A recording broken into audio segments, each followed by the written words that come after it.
evening and good to have you with us on this edition of the Urban Debate. Viewers, tonight we've got a series of big stories lined up for you. For some, there will be an in-depth discussion. Others will bring you the facts, the angles that haven't been spoken about so far. We will start this Urban Debate with a big focus on COVID deaths and the data discrepancy that is now emerging in area after area, city after city. Why is it happening? Is there confusion on what is the protocol to count a casualty as a COVID death? We are also then going to talk about VVIP violators. Prime Minister Modi repeatedly reminds everybody to maintain do gaj ki duri. But for some netas, including some big ones, and sitting ministers and chief ministers, social distancing means nothing. We're then going to get you the story of the Thoothukudi custodial death case. We've spoken to the eyewitness, the constable who was crucial to this case now has finally been given protection after she spoke to Mirror Now earlier and said that she feared for her life. She feared she will be threatened and pressurized. Then we will also get you another horrifying story coming out of Tamil Nadu. A 7-year-old who went missing was found dead and is suspected to have been brutalized and raped as well.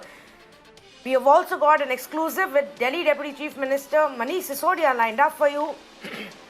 And of course, we'll get you the latest on the Priyanka Bungalow Rao. What are the plans? Is she going to be shifting to Lucknow? And the latest in the Sushant Singh case that the police is probing, where now it seems the police will begin to call Bollywood celebrities to give their statements as they investigate what really led to this suicide or death case.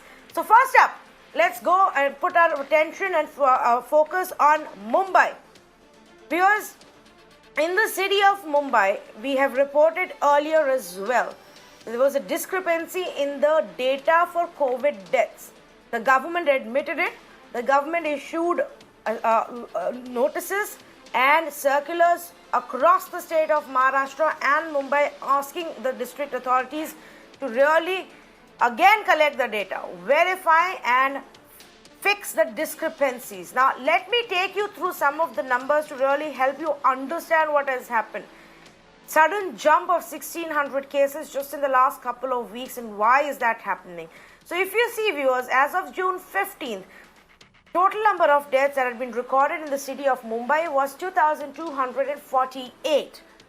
A day later, on June 16, once the reconciliation exercise round 1 took place, the data jumped by over 800 deaths and reached 3,165.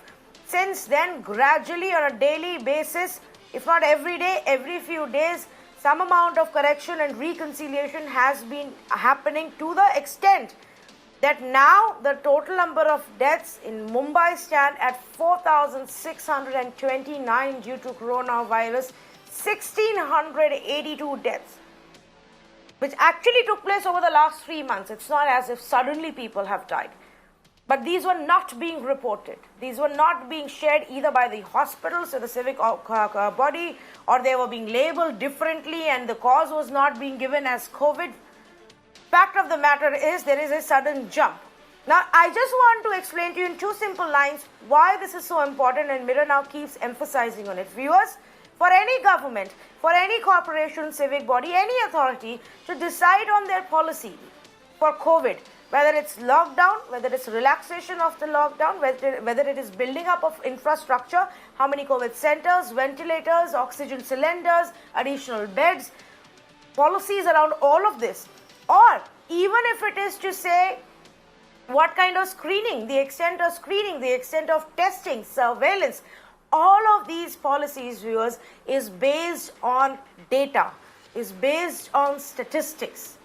And if we get our statistics wrong, and if we get our statistics wrong by over 2,000 deaths, by 1/3 of what it is, then your policy itself will not be right.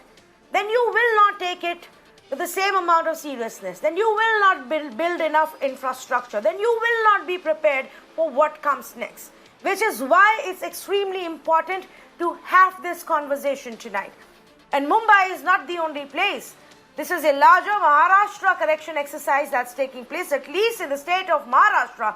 The government has admitted that there is a discrepancy and is now fixing it. You remember, similar thing happened in Delhi, where there was a massive mismatch in the death toll figures between what the Delhi government was saying and what the corporations were saying. Even there, the question was if the hospitals weren't reporting it on time, weren't reporting on all the deaths. In Chennai, the same kind of a problem emerged, and there was a correction made. And there are now reports coming from other parts as well. So the big question that I want to ask tonight, why is this happening? Are we confused over what has to be counted as a death due to COVID? Or are some institutions, certain hospitals, certain states intentionally delaying the entire exercise, intentionally suppressing the numbers? We don't know. But this is very, very dangerous, and this must be spoken about. Let's say good evening to the panelists who are joining us right now. Mahesh Tapase, spokesperson for the NCP. Shweta Shalini, spokesperson for the BJP. Dr. Mahesh Chandra Mishra, former director for the AIIMS, joins us this evening. Dr. Abhay Shukla, national co-convener of the Jan Swasthya Abhiyan. And Dr. Om Srivastava, Director for Infectious Diseases at Jaslok Hospital and Research Center with us this evening. Good evening to all of you. Mahesh Tapase, I want to start with you. If you can just explain to our viewers, how is it that the authorities came about this discrepancy and how are you going about fixing it now? It's a gradual process. Hospitals were given deadlines, but we understand that there could be further change in the data. Can you explain to our viewers what happened here? Tanvi, very good evening to you and to all viewers. Let me assure all the people who are watching this program that the Maharashtra government is doing its best to combat the COVID pandemic, not only in Mumbai but across Maharashtra. And we have been receiving reports regarding this mismatch of numbers, which is now been corrected. See, now there are deaths happening in hospitals and deaths happening at home. So when it's a death happening at a hospital, we definitely know the reason, for what reason the death has happened. Was the patient admitted on grounds of COVID? But if it happens at the house, then that's another problem. So at that time, to get a COVID certificate or to get the preliminary information for the reason of death becomes slightly difficult. And initially, there may have been some discrepancies regarding the numbers which were earlier given and later on subsequently which was corrected, but that is not by intention, it is not by design, it may be just have been due to some kind of oversight by whoever has been telling the numbers. But let me also assure you that we as a government are fully prepared to embrace any kind of situation, be it bed, be it doctors, be it capping on the rates of ambulance, be it capping on the rates of testing at private centers. Whatever best for the people has to be done, we are trying to do our best. And at this point, at this juncture, we solicit the support of people, citizens, the media, and everybody else. No, I understand that, but Mr. Tapase, a difference of 1,600 when your total deaths are around 4,600 is not a small number. It's not a small discrepancy. It's a big one. Granted that this 1,600 is a reconciliation over the last 3 months. So it's not as if suddenly these people have died. But there has to be some reason why this mismatch was taking place. Is it because the hospitals were not considering them as COVID deaths? Is it because the system had some communication gap? What was it? See, now it will be very difficult to answer this kind of a question, but yes, let me assure you that under no circumstances any data is being fudged or any data is being hidden. If it's a COVID death, it has been pronounced as a COVID death, but initially the people had some other diseases like high BP, hypertension, heart failure, whatever, pneumonia, whatever. But and to identify those deaths as a COVID death initially was a problem, till the time that ICMR came with a different guideline to identify the people who are dying because of COVID and those who are dying because of some other reason. But let me assure you once again that after this thing has come up, the government has already instructed the various hospitals, whether it's municipal or private hospitals, to genuinely put up the figures, give the specific reasons of the death of the patients. Okay, let me bring in Shweta Shalini as well. Shweta Shalini, is there a larger problem which is there because of confusion on what factors a COVID death, what doesn't. In Chennai, in Delhi, in Maharashtra, in some parts, the same controversy is happening. It's happened in West Bengal also. There have been questions raised in Gujarat also about the statistics. Where do you think the problem lies? So, Tanvi, let me start from where Maheshji stopped. I think to answer your question, one of the first and most important things is what he is doing right in front of the entire nation. He is denying it. So, let's pick up two things that he talked about. One is deaths at home, which means that if they do not know that if there is a patient of COVID at home, how are they tracing and testing? Because it is absolutely mandatory for contact tracing to be done. Now, second thing is, he only said that initially we did not know how to look at deaths. So some people died of BP and diabetes and so on and so forth, which means to say that if a terrorist kills a person with high diabetes, the hospital will say that he died of diabetes and not of a bullet. Now, this is precisely what the state government is doing. Now, to answer your question, the ICMR guidelines and the policy of the central government is absolutely clear. Now, we realize at the center that yes, there are some confusions at the state level because the numbers are being collected by the corporations. So, if you, like you took the example of Maharashtra, let me take the example of Mumbai. If you looked at BMC numbers and the state numbers, they were wrong and mismatched from the beginning of the lockdown. The first day of the lockdown, the numbers did not match. Now, this is because the state machinery never went back and collected the numbers correctly, because the numbers from the corporation had to be given to the epidemic cell, which is in every corporation, which is then given to the state. Now, media houses like you kept on talking about it. We as opposition, especially in Maharashtra, came up with this figure, and that's when they corrected themselves. Central government appointed a rapid response team which said that every state should have a death audit, and that's when many states corrected. ICMR has a absolutely clean guidelines. Now, adding my last bit, especially for Maharashtra, even today, the deaths in the line waiting for hospitalizations are not being counted, and hence in the coming weeks you will see these numbers also rising.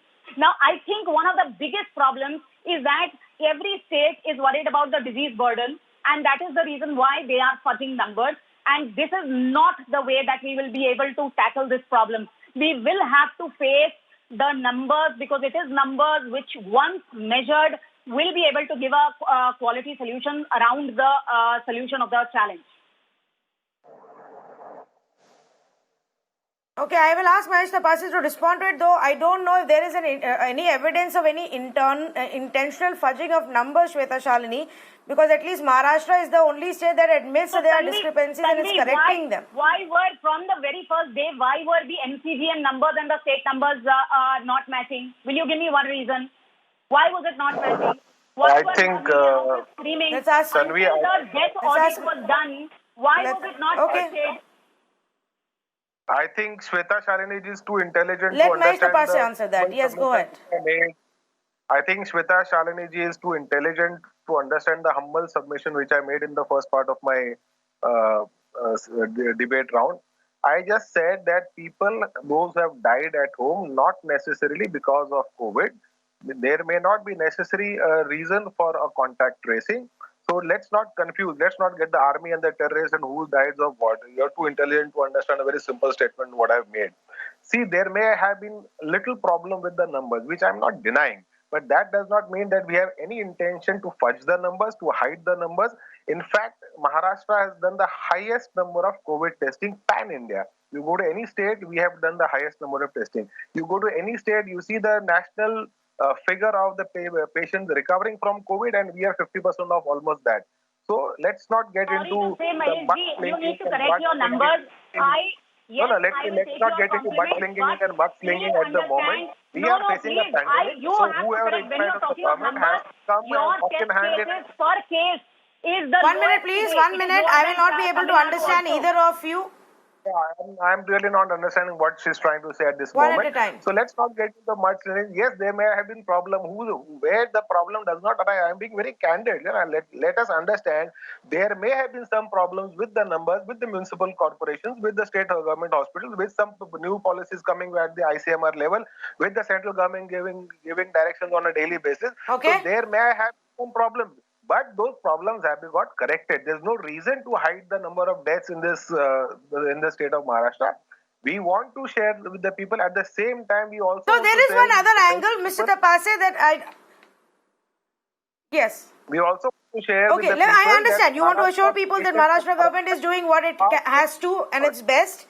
Yes, but let me highlight one thing, because this has been also reported that there have been instructions that have gone from the civic body in Mumbai to the hospitals to say, well, we are going to now start giving you a deadline. Within 24 to 48 hours, you need to report on the deaths. You need to keep updating the data so this doesn't happen. A lot of correction and reconciliation that's taken place in the last 1 week on a daily basis is for that reason, and that's going to continue. Yes, the numbers are likely to go up even from where we stand. Now let me bring in our medical experts to ask them why this is happening. Dr. Abhay Shukla, to you first. Where is the problem? Is it in the labeling of the case, whether it's COVID or not? Or is it in the time that's taken to reconcile the data? Or is it something else? Yeah, I think the three causes that you have already identified are all correct. And I'd just like to add that the death audit, which was conducted in Maharashtra on cases in Mumbai, it has shown that, first of all, 79% of the cases, they had comorbidities. And so many of these, the patients who are dying, they also had diabetes, high blood pressure, coronary artery disease and other conditions. Now, if those conditions have been shown as the cause of death, at least in the earlier phase, and although the patient also had COVID, then we would have been missing out on a number of COVID-19 related deaths. So ICMR has clearly stated that we must mention COVID-19 as a cause of death, even if it is an antecedent cause or an underlying cause. It may not always be the immediate cause. And this is a classical debate which we have seen in the case of malnutrition also. A child with malnutrition develops diarrhea, and we say the child has died of diarrhea. Actually, the child has died of, the immediate cause is diarrhea, but the underlying cause is malnutrition. So we have probably been missing, because of this technical kind of error, cases where COVID was an underlying or antecedent cause. So that definitely now needs to be corrected with a clear-cut ICMR guidelines. A second point which we need to keep in mind is that some patients are dying with clearly COVID type of symptoms, but if they are not and they die before being tested, and after death, then the test is not conducted, we will miss out those deaths as COVID deaths. And again, the death audit done in Mumbai shows that 60% of the deaths took place within 2 days, in less than 2 days of being admitted. Many of them took place within a few hours of being admitted, which means that there's a likelihood that we are missing some cases which are dying without getting tested. They are actually COVID-based cases, but we are not, picking them up. A third point, which is a matter of concern, I think, for Maharashtra, I would say that it's good that the state government has, corrected the figures. It's a move in the positive direction.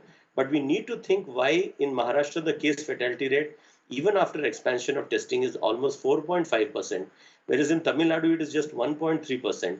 In Kerala it is less than 0.5%. So there is a huge variation. So it is a cause of concern as to why so many people, so many patients per 100 COVID patients are actually, ending up in a fatality situation. And finally, I'll say that in Mumbai, we have some evidence. I have been talking to, some of the medical professionals and also other people who are involved in this whole situation. So I'll give you an example of BEST, which runs the buses in Mumbai and which has drivers and conductors who have been coming down with the COVID-19 condition.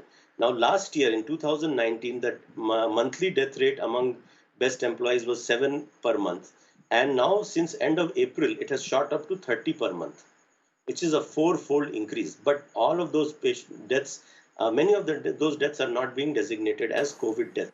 perhaps because there is an issue of compensation involved, or there are other, legal issues which are involved. So I'd just like to conclude by saying that we need to clearly designate all cases, even where COVID infection is a underlying cause, an antecedent cause, or a contributory cause. All of those need to be labeled as COVID deaths. Then we'll have a better picture of the real situation.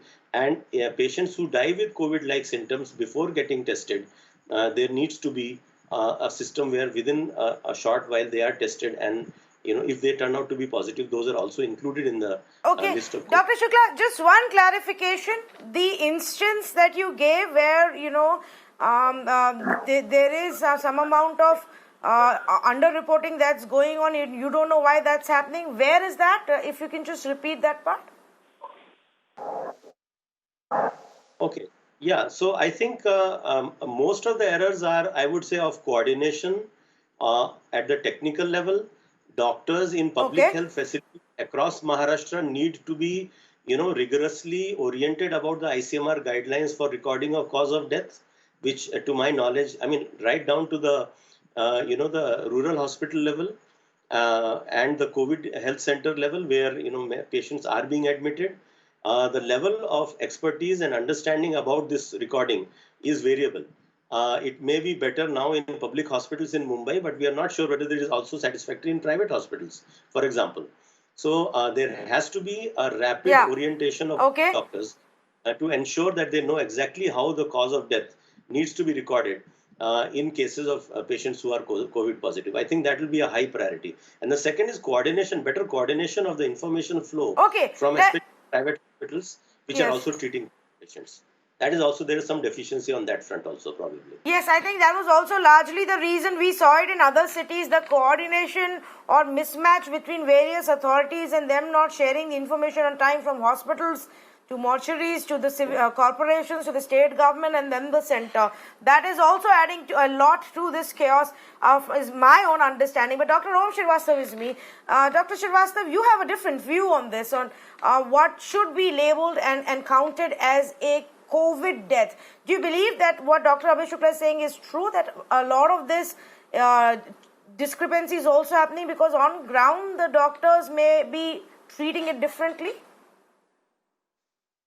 Yes, Tanvi, to a large extent, that is correct, to a large extent. So, like a number of things in medicine, writing a death certificate is a skill, and that you need to know how to write a death certificate so that you're accurate in your representation. To that end, the point being made by Dr. Shukla, to that end is yes appropriate. However, it's a broad-based statement. It can't apply to everybody in the same way. The skill of an intensivist in a tertiary care hospital in, say, Mumbai, that's going to be different to the primary health worker somewhere in the interiors of Maharashtra. That skill is going to be very different. So this person who is writing this certificate, he needs to have the appropriate amount of information, which may not always be forthcoming for a number of reasons. Sometimes, of course, now the test result is available immediately. But if the person has succumbed or brought dead to hospital, then getting a certificate to emphatically say that this man or this woman was suffering from COVID, sometimes there is a time lag. So I think that the total amount of information needs to be in a structure whereby there needn't be a hurry to dispose of a body simply because you may suspect or you don't know that this is COVID. That is to my mind where the biggest gap is coming, and that is the point that is being made by speakers before me. That why are we having a disparity in numbers? That the figure that you have said, 1,600 people over a period of 3 months' time, that's not a small number. But I think what is more reassuring is that there is a death review audit committee who are looking at this and prepared to say that yes, maybe a mistake was made, but it is being looked at again so that we have an accurate representation. So you see, it's there's a gray zone here. When you say a person was a hypertensive or heart disease or had liver cirrhosis or renal failure, you are simply saying that the cause of death is, the cirrhosis or the renal failure. That may not be entirely correct, because you don't succumb to any of these conditions unless there is a terminal event. in most of these conditions, in most of them, not all of them, the terminal event is going to be an infection. And while we're talking about infections, and in this time, we will have to consider COVID as one of the primary reasons. So I think that there is a need, of course, to have all the data come as soon as possible. But there's also a need that people who are writing death certificates should be aware as to how they are able to collate this data. You need to be able to say that yes, the death occurred because of this particular reason, and that's all the information. With all the information that is available at that point in time in the hands of the doctor who's writing this death certificate, this is the most likely cause of death, but it can be corrected in a death audit committee. So I think that what we're talking about, the figures at this time, they are interim, and that based on ICMR guidelines, we probably have a look at these numbers, at a subsequent date, and we probably find that there is a scope for some correction and more accurate representation of the causes of death. No, okay. So let me try and further simplify this, for everybody to understand. And Dr. Mishra, if you can come in on this. For example, if somebody already has a heart condition and gets infected by COVID, and then gets a complication linked to the heart or a heart attack and dies, what is that considered as? Now, I mean, I did read the ICMR guidelines, which say that even if somebody dies due to respiratory distress or pneumonia, COVID must be captured as the underlying cause of death. Acute respiratory failure is just the mode of dying. But for other conditions, does that count as well? How do we know? Because, we've even heard many from West Bengal give us this argument that if somebody's died from a heart attack, that's it. That has nothing to do with whether they were infected of COVID or not. Tanvi, there is no confusion when somebody is COVID positive and dies. That death will be attributed to COVID.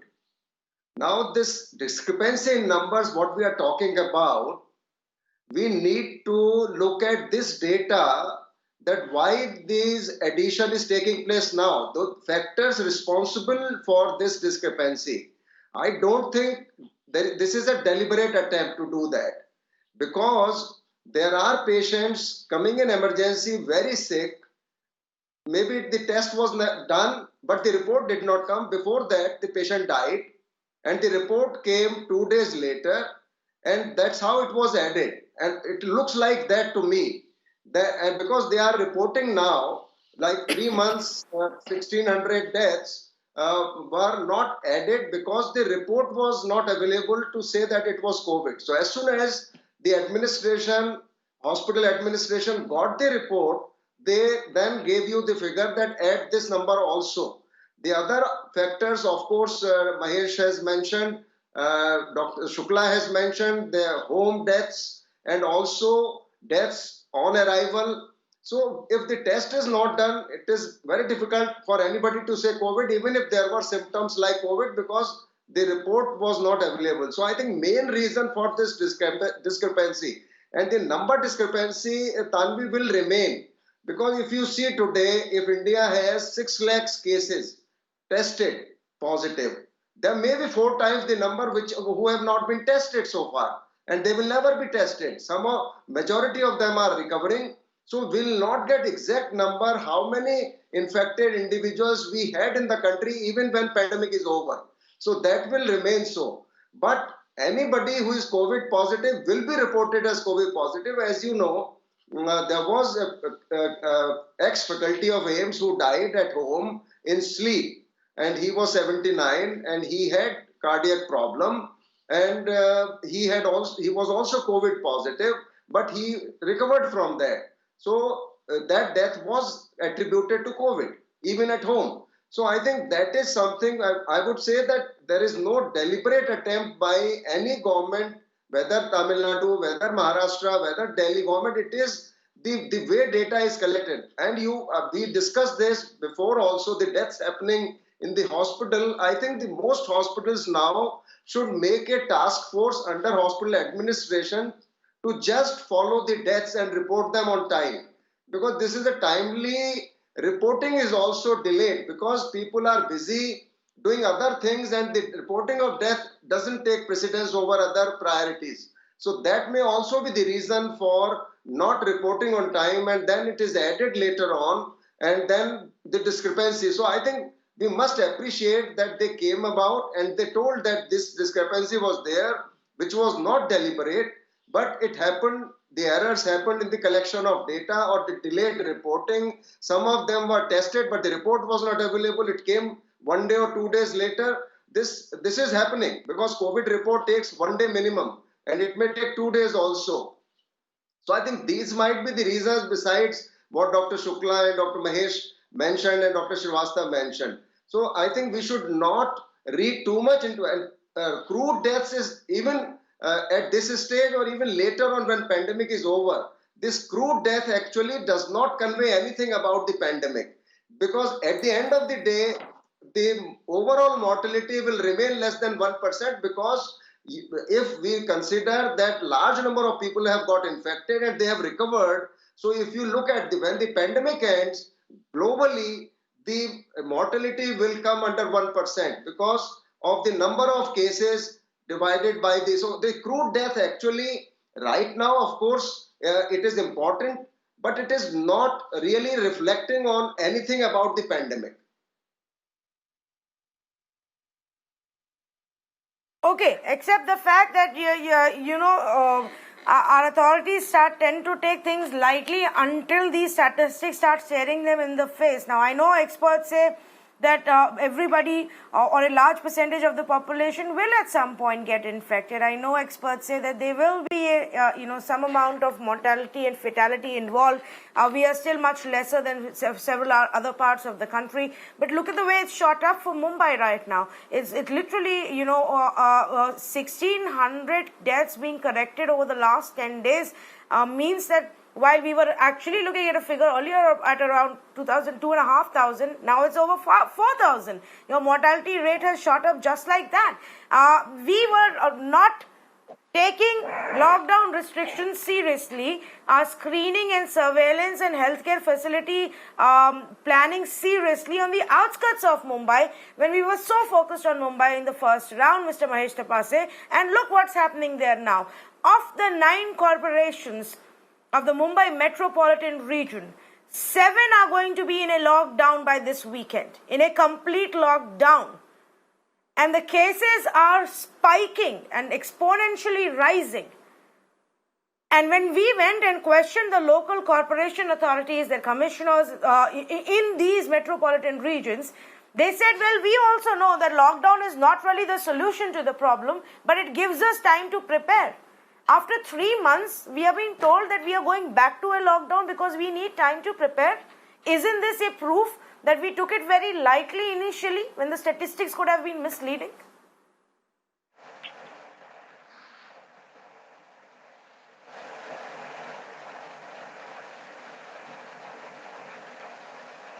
Mr. Mahesh Tapase, that question is to you. I couldn't hear what you said last. Up to 9 municipal corporations in the MMR region I could hear, nothing beyond Can you that. hear me? Can Hello? you hear me well now? Can you hear me properly now? I'll repeat then. Yes.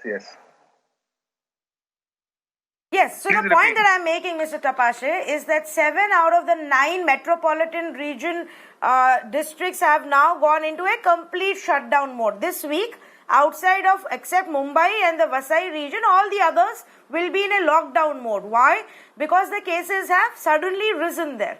And the authorities in each of these regions have told Mirror now that we understand that lockdown is not the solution, but it gives us time to prepare. Now, 3 months after the pandemic hit us, we are preparing. Isn't that a sign that when statistics are low, we take things easy and we don't prepare ourselves? Now let me talk to you about the corporations. I also live in a satellite city of Mumbai, and my corporation is Kalyan and Dombivli. So Kalyan, Dombivli, Ulhasnagar, Bhiwandi, Vasai, Virar, Ambernath, Badlapur, New Bombay, all these are satellite townships in and around Mumbai. And major workforce of Mumbai is coming from these areas, whether it's municipal corporation, whether it's the police, whether it's the Mantralaya departments or any government department. So initially when Mumbai was spiking with COVID cases, and it was not so much infected in these part of the suburbs. We had in fact asked the government, all those people staying in Kalyan, Dombivli and surrounding areas and working in Mumbai metropolitan region or for the government in Mumbai, is it possible for them to stay in Mumbai so that they don't come back with the infections? Because now hundreds and thousands of people are going on daily basis. You see the police that has got infected, they are again on duty in Mumbai. You see the municipal workers who are staying in these areas of the city and working in Mumbai. So that was there. These are certain challenging issues, and even in the government records, it has come that people who are going for work or even for essential work, for government work, for compulsory work, as healthcare workers going into Mumbai from these satellite townships are coming back infected. So that is also one of the reasons why suddenly the rate has spiked up so much in these areas. And yes, the second reason is also that uh, we are not an upgraded municipal corporation like a municipal corporation of Mumbai to have greater medical facilities. But yes, with whatever less resources, and you also know that all the municipal corporations, they are not a profit-making body. They rely heavily on the government subsidies on various things. So that is one of the reasons why even to have a medical staff in its place, even to have new medical doctors appointed to the municipal corporation, it takes years and years of persuasion with the government to actually get a nod for that. No, I understand that. I understand you say that the minute people started traveling and going from in and out of Mumbai to the satellite cities, the cases have gone up. But Mr. Tapashri, the point that I'm trying to make is that when statistics are low, we tend to take it lightly. And then when the statistics shoot up, we go in a lockdown mode. Shouldn't even these corporations or the state government have prepared better infrastructure in the last 3 months, even for Thane, Dombivli, Kalyan, for Navi Mumbai, for Vasai, all of these regions? Why is it that we are being told now that they are not ready for the spike in the cases? See, if you are asking for the infrastructure, meaning a bed and a ventilator, then I think all the municipal corporations have made some arrangement, either in a municipal school or in some other facility, to have the patients shifted there and transferred there as and when they get detected with COVID. Like the earlier speaker, doctor, he said that it takes about 3 to 4 days, minimum 3 days, and in our areas at least 4 days to get the positive report from after getting a lab test. So as far as the infrastructure is there, we are definitely prepared. But yes, what worries us that despite so many warnings, even by the central government, by the prime minister, by the chief minister of the state, for people asking the people to stay at home, not to do mingle around so much so openly. We see celebrities across Mumbai going here and walking their dogs and so many other things. So people are not ready to accept, not ready to being tied down in one place and fight the COVID in isolation. I know that, and I know that people have a responsibility, but I don't know if we can absolve the corporations and the authorities from the fact that they are now not ready. And the minute the cases are spiking, we've just gone into a lockdown mode, shut down the shops and shut down people movement completely. Yes, Shweta Shalini wants to make a point. Go ahead, please. Yes, a couple of things that I want to talk about. One is I don't think Mahesh ji is absolutely aware. He is from Kalyan Dombivli. Who runs the corporation? It is the Chief Minister's party that runs the corporation in Kalyan Dombivli, and he sits here and says that, because the Kalyan Dombivli corporation, we don't get approval so easily, and that's why we were not ready. He has absolutely not answered. What is the Kalyan Dombivli people go to Mumbai? What about Navi Mumbai? What about Thane? What about Thane? Does everyone go to Mumbai to work? This is not what I said. So absolutely, and he's sitting right here and talking on behalf of the government to say that celebrities, they are moving all around the world, so you can't keep them inside. You have not been able to ensure that the lockdown is a lockdown, and that is where the problem is. I also want to bring to your notice, Tanvi, one specific case, and this is especially to Dr. Mishra. There was a constable that died in Worli. He was from Worli. When he died, he was declared as a non-COVID case. But his wife turned out to be COVID positive. Even after that, he was not tested post his death. And that's why ICMR guidelines state very, very clearly that even the burial last rites needs to be done in a very different way for COVID patients. Now it has been brought to the notice, yet government does not want to do it. Does that not clarify under intention? So to specifically blanket way say that none of the government intend to hide is absolutely wrong. Yes, there have been wrongs, but there have been wrongdoings as well. And last but not the least, 50% of the fatalities of the deaths have been from Maharashtra, and that is one of the reasons why you can see what Maheshji is talking about, and this is precisely where the problem lies. I think we need to concentrate on the numbers because we have specifically said that until we can track, we will not be able to trace, and until we trace, we can't look at containment of either the zone, the people, or the pandemic. Okay, Mr. Mahesh Tapase can respond to that, and then I go back to my experts. Go ahead, please. I do not know. I had said something else and she's totally putting me out of context. So I really don't want to make a comment on what she has said. But let me again assure you, there is no reason why we want to hide the numbers. All the panelists who are doctors on this on the panel, they have agreed to what I said in the beginning of the debate. So let me assure you again that there is no reason why we have to hide the numbers. Yes, there was a problem with the numbers initially. Yes, there were problems with the various satellite municipal corporations with the kind of infrastructure that they had.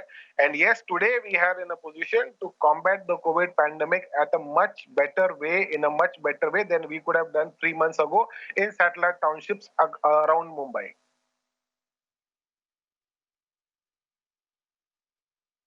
Okay, since you are saying that you could have done it in a much better way, what's the plan of action from here on for the satellite township so that we don't see this instance happening again? See, again, let me tell you that COVID is a pandemic in which the population at large has to take the responsibility of isolating itself, or at least to maintain a social distance, or not to venture out for no other or any specific reason. So we as a population, are we responsible enough to do that? No, we have failed. We all have failed, whether it's the common man or it's a celebrity or it might be the politician also. Most of them have failed in maintaining these basic simple rules, which have time and again been highlighted by various media agencies, by the government, by the state government or the central government. We have failed on this aspect, and now we again, and it has hit us hard on the face. The corporations have been taken with so much difficulty. It's so difficult for them to organize beds. But yes, with over 3 months, they have been able to do that. But that does not solve the problem. That does not absolve the corporation of its responsibility. Whatever best is in the interest of the people that we are doing, we are looking at the state government, we are looking at the central government, whether it's the ICMR or the health department in the state of Maharashtra. We are getting guidelines from them. Initially, there was a confusion whom to report, how to report, who is collecting the agency at the central level, at the state level. All those issues have been sorted out. Whether patient dies in the house, whether the patient dies in the hospital, whether the patient dying in the house, whether he is tested for COVID or not tested for COVID, all those guidelines have now been crystallized, and it's very clear now how to report, when to report, whom to report. No, let me just go back to Dr. Mahesh Chandra Mishra on this. Dr. Mishra, is that how the policy should be designed? Isn't the idea of a lockdown only to give additional time to the authorities to build their health infrastructure, to put their new policies in place, to make a plan to screen, isolate those who've been infected and treat them? Or is it that every time we see a spike in cases, we keep going back into a lockdown phase and blame people for not following the norms? It's a larger questions for India. You see the expenditure on healthcare over last 30 years by successive governments. Forget about BJP, Congress, UPA and NDA. What budgetary allocation to healthcare we have been having. And this pandemic has actually exposed our healthcare absolutely, that we were totally unprepared to begin with. If we were careful on our airports in the beginning itself, as we are strict today, if we were strict in March, situation would have been entirely different. So naturally the lockdown did give government chance to capacity build, basically for the testing, for the infrastructure creation, bed creation, ICU, ventilators, and the government actually accepted this, that yes, we got time during these 4 lockdowns to prepare ourselves. All the states have agreed to this. Central government has agreed to this. So, but naturally, in a disaster situation, everything will fall short of expectation. The demand is more, supply is less, and then there are issues of testing, tracking, and tracing could not happen. A plane load of people in Punjab just disappeared. 200 of them could never be traced. So this happened in everywhere. In Mumbai airport, Delhi airport, a stamp was put on people and they were let loose in the country everywhere. And this is the situation we are in today. Most infections were brought in from overseas. There was no inherent infection within India. So I think if we had taken this seriously from March itself, from Holi, when even Prime Minister, Home Minister, they cancelled their Holi Milan because of the pandemic. We all cancelled our social functions in mid-March, but the airport authorities did not wake up to the call of quarantine at that time as the strictness today. Anybody coming from overseas has to spend 14 days in a hotel or 7 days in a hotel. If this strictness was there in March, we would have been in much happier situation. But then now Correct. we are in a mess and we will suffer because of that. Okay, point well taken. Now, I just want to go back to where we started from, the conversation we were having. I know our medical experts, gave us insights on how it's done on ground. But I want to again emphasize on this fact and go back to Dr. Abhay Shukla. Dr. Shukla, is there a need for each of the state governments, perhaps even center, to push for a clearer policy? Is there still confusion on ground, or some hospitals and doctors who are not following the norms of labeling these deaths as COVID deaths, which is why we are getting misleading data in our country? Yeah, that, as we already, some of us have mentioned, that is definitely contributing to the situation. And as I said, that the level of skill and the level of capacity of medical personnel across the state in rural areas, in various places, may not be adequate to properly categorize and classify the deaths. So I think that point has already been made. But linked with that, we also need to see that hospitals are necessary, but they are not sufficient to deal with COVID. And it's very clear right from March, and with the example of Kerala, that where primary health services were well equipped, alert, active, and they swung into action and were able to conduct testing, isolation, home, contact tracing, home quarantine, that is where we were able to control. And unfortunately, in many other parts of the country, including Maharashtra, the primary healthcare services have remained weak, and urban, municipal corporations have also not been spending sufficient on primary healthcare. For example, Pune Municipal Corporation spends just 5% of its budget on health. In BMC, it's about 12%, which is also inadequate. It should be at least 20%. And the number of staff that we have, I think that is also a part of the problem. That when doctors are overloaded, they are simultaneously tackling multiple responsibilities, then filling the death certificate also becomes a bit of a lower priority. So we need more health staff, we need more primary healthcare staff, and we also need more doctors in our public hospitals. Today, Maharashtra has 6 government doctors per lakh population. The national average is 9. For Kerala, it is 15. So you can see there are huge variations. So, I mean, we need something like double the amount of current public health staff and public health system doctors if we want to have a well-functioning public health system, and also which can deal with situations like COVID-19. I think that's one big lesson that we have to come away with. And the other big lesson is that the private sector needs to be, the coordination needs to be better, and the information flow needs to be much better. So far, we have not really had a good system of information notification from private hospitals for a wide variety of infectious diseases, even before COVID-19. And so some hospitals may have been given the information, but many private hospitals, we know this is true for malaria, we know it is true for tuberculosis. There is the coordination is inadequate. So I think another big lesson is that the private sector needs to be better coordinated with the public health system. There needs to be better, much more rigorous and precise information flow. And that will also then reduce this kind of underreporting and also overall give us a better picture of what is going on the ground, because about 70% of healthcare in this country is given by the private sector. We have to have a much higher priority to both the regulation. Dr. Srivastava. Right. Very quickly, if I can just bring in Dr. Srivastava also. Dr. Srivastava, do you think that will fix the problem? How do we solve this problem of misreporting or discrepancy or underreporting of deaths that's happening? And I'm now saying not just in Maharashtra. I'm pretty sure this is happening in many other parts. Here the government has realized whichever way through the audit committees and is now fixing this. But I've had conversations, Dr. Srivastava, with many medical experts offline as well. There are a lot who are of the view that those with comorbidities should not be considered as COVID deaths. Is that view on ground also leading to some kind of discrepancy in recording data?